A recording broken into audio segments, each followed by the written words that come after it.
So what's up guys? Naatay repair nun mga guys.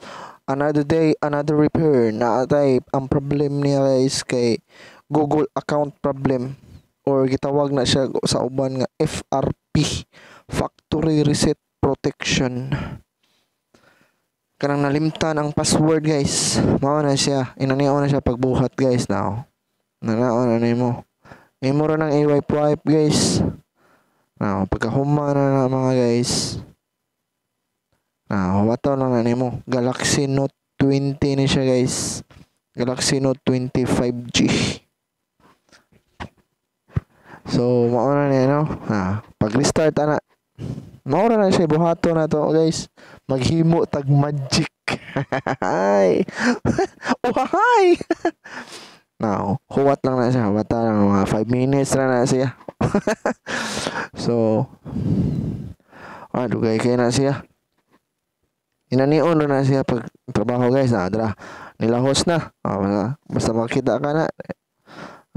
Galaxy Note 20 5G Factory Reset Protection. Now, dili na kaya sa katong unlock tool. So, ang buhaton na to atoran ng kamuton. Tara. Now, i-set up na nimo dayon.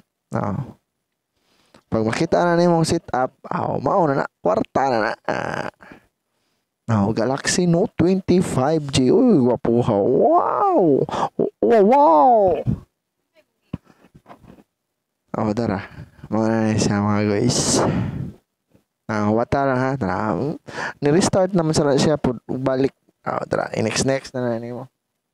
Mauna na siya. Kwarta na ni. Tara. Mo na siya, inanaon na siya. Imo ra ng pindot-pindoton diha. Pindot-pindoton lang siya, guys. Tara. Wata lang, wala host na.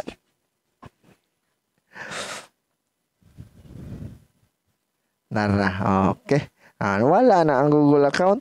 Inanaon na siya. So, thanks me later. Bye-bye.